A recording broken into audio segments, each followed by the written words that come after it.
สบายดียามเช้าไปน้องเลยตื่นมายามเช้าพอเช้าบันไดเขาไปส่งเท้าแม่เขาตักบาตรอยู่บ้านน้ำม่วงพนเลยกลับออกมาเลยมาถ่ายคลิปให้เบิ่งจบไปพี่น้องเลยพิธีอันบุญบ้านก็จบแล้วขับปุ่น15 โลก็เรือประมาณ3 โลที่ว่าโอเคขาดการลอยถือว่าโอเคอยู่ส่วนนี้พี่น้องก็บ่คิดว่าสิร้ายนะครับมาเดี๋ยวญาติพี่น้องทางแม่กับบ่เห็นใช่หมอยมีแต่ทีมสร้างนะครับมาก็มาผู้เดียวเขาเราบ้าวทางอื่นกับบ่เห็นแต่เราบ่าวนอนห้อยปังงากับเมียพอมาสื่อเสื้อคอขาดมากินกับเพิ่นเนาะเบิดแก๊สหนึ่งแล้วก็แยกย้าย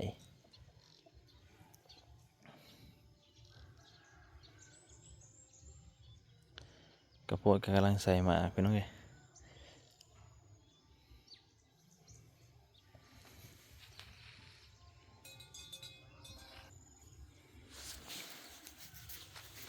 ตะเวนกำลังขึ้นน้ำหมอกก็ลงแห้งคือเก่าพี่น้องดูนี่เปียกหมดเลยแผงโซล่า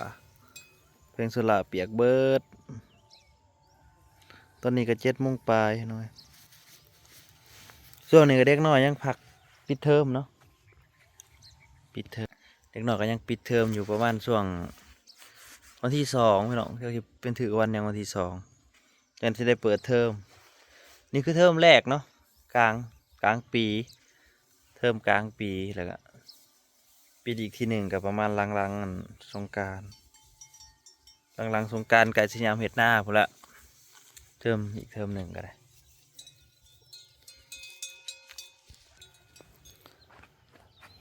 เราข้าวโพดขี้ลายแต่ละมื้อกันเลยมอหมักสีสันมันเขียวแล้วมันดูเบิ่งสบายตาเลยมันเขียวนะบางคนหมักสีเขียวเนาะเบิ่งสบายตาดี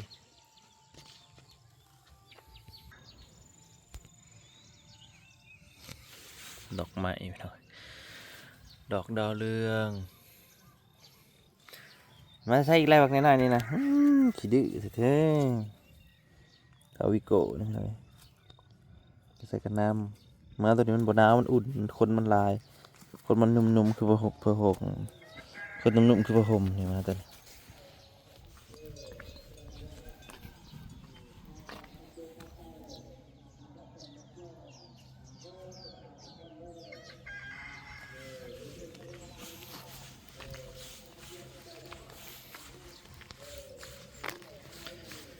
นี่พี่น้อง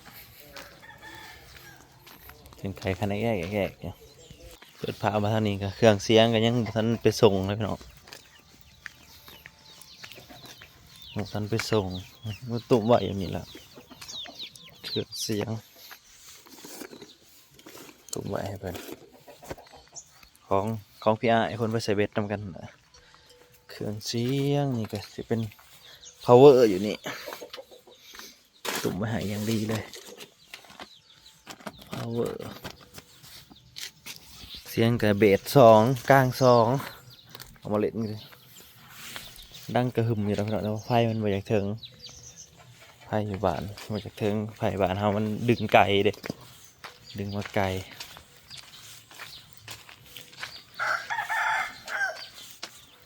เมื่อคืนเราบ่ได้ไปเที่ยวบ่ได้ไปคืนนี้เลิกแล้วก็ขึ้นไปนอนเลยกับทันวาน้อยแม่ทันวาน้อยไปบ่เห็นเด็กนอนไปนอนอยู่นอนแล้วก็ไปนอนเฉยเอาไว้เด้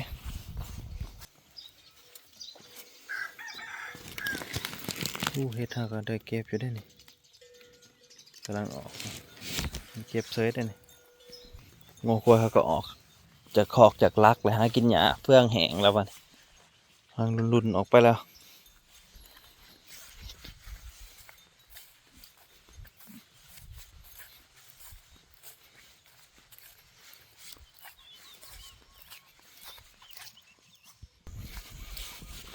อ้กระโพดเขาก็งามไว้นะพี่น้องเบิ่งต้นใหญ่ขึ้นมาละ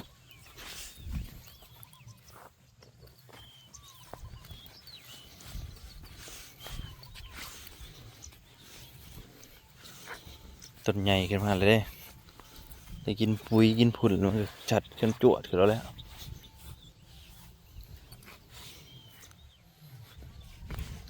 ข้าวโพดผสมเนาะ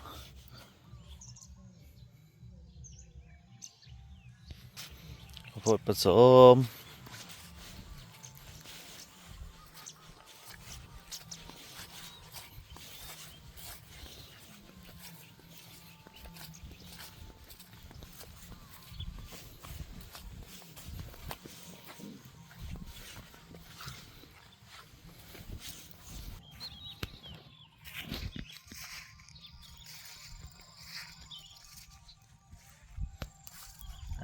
ลามเกลือละ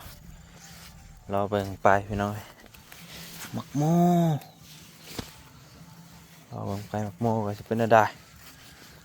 แต่ว่ามันบ่ลมแล้วนี่ก็ไข่อยู่มันใบบกูดก็งามไว้แน่งามไว้ลามเกลือไปแล้ว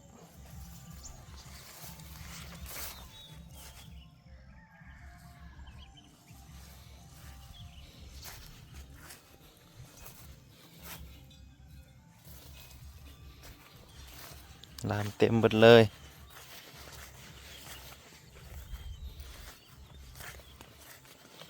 ตัดใหม่มันก็ลาม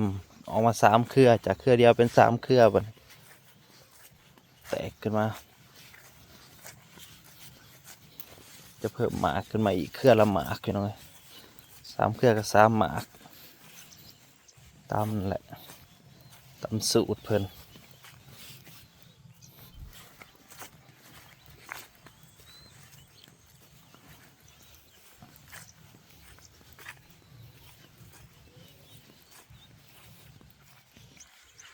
น้องลีดก็ว่าสิมานอนนำเขาเนยน่ะซาหมูมาเอาไปแต่เมื่อคืนนี่หายเลยจะไปทางไหนเกี่ยวสิมานอนนำหมูมาเอาคืนนี่ไปเลยเงียบสมอยใส่เขานอนบาทเลยอีกนะหายเลยเดี๋ยวนี้เนยก็ลงเทียงหน้าแล้วเพื่อจะนัดซาอยู่เทียงมันกะเราหมองโลกนี้มันกลางเว้นมันห่อนเลยพี่น้องมันบ่ค่อยนั่นบ่ลมแล้วมีแต่เตรียมโตเสียห่อนอย่างเดียวนะเตรียมโตเสียว่าสิเขาฤดูห่อนเรียบร้อยเตรียมโตเขาฤดูห่อนเลย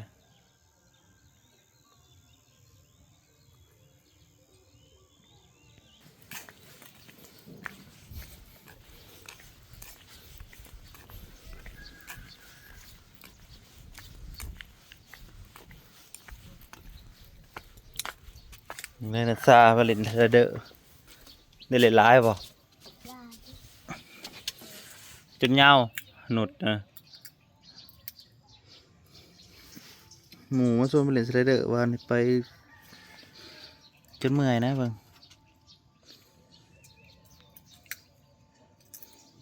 จนเมื่อยจนเงาหมดละนึกตักน้ำสอยเลยนะฮดนั่นมักโม่ซอยยันบ่ได้ไปบ่ยันไปสาหมูมาฮดงโม่ซอยวันนี่พอกันไปเล่นสไลเดอร์บ่เนี่ยเซล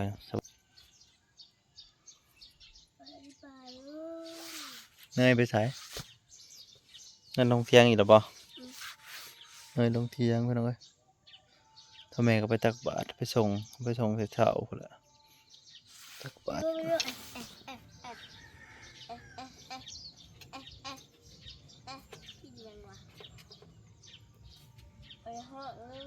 โดอย่าไปสอโดเอ้ย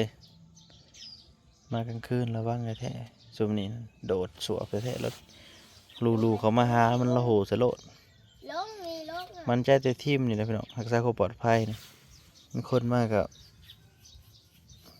มันได้1พฤศจิกาเขาบ่มันโหปานนั้นเล่นมาเล่นกับหมายาแท้คนแปลกหน้าแหงนักน่วงมันเลยคนแปลกหน้ามันเอาแท้ๆแล้วคนแปลกหน้าโดเอ้ยอย่าไปหยอกเขาลายมึงบัก ไม่น่ามันกินยังนี่มันอยากกินนะ กินหนูแห้งก่อนนะก็ได้มันเกลือเขาหนูมันแห้งเลย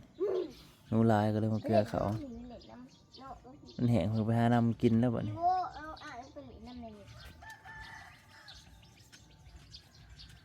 ก็ต้องอะไรอีก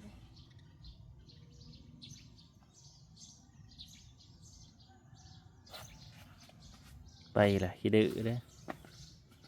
ไม่นะ อะไรไปหน่อยพอกันใหม่เด้อขอบคุณอะไรที่มารับชมเดี๋ยวจะส่งของโอ้ยตู้นี่มันธรรมดาไม่ต้องนักกันนักหน่วยละ50 โลปุ๊นักอะธรรมดาที่ไหน